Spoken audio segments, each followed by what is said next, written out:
नमस्कार दोस्तों, आज के इस खास वीडियो में आपका स्वागत है। हम बात करेंगे भगवद गीता के तीसरे अध्याय की 28वें श्लोक की, जो हमें कर्म के महत्व के बारे में सिखाती है। अगर आपको ये वीडियो पसंद आए तो कृपया लाइक और सब्सक्राइब जरूर करें।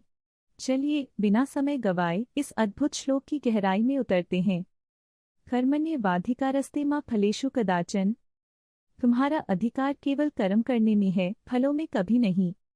इस श्लोक का अर्थ है कि हमें अपने कर्मों पर ध्यान केंद्रित करना चाहिए, न कि उनके परिणामों पर।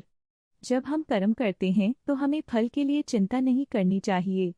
हमारे प्रयास महत्वपूर्ण हैं और फल तो भगवान की इच्छा पर निर्भर करते हैं। यह श्लोक हमें सिखाता है कि हमें अपने कर्तव्यों का पालन करना चाहिए और हमें अपने कर्मों का फल भगवान पर छोड़ देना चाहिए।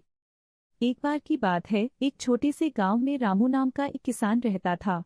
रामू बहुत मेहनती था, लेकिन उसकी फसल हमेशा खराब हो जाती थी।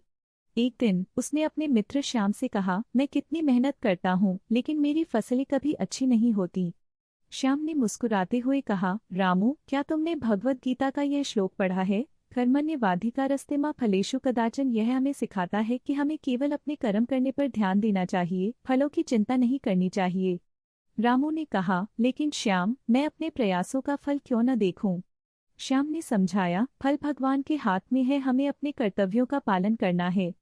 रामू ने सोचा, तुम सही कहते हो। उसने अपनी फसल की देखभाल में और अधिक मेहनत की, बिना यह सोचे कि फल क्या होगा। समय बीतने के बाद उसकी फसल सबसे अच्छी हुई। गांव वाले भी हैरान रह गए।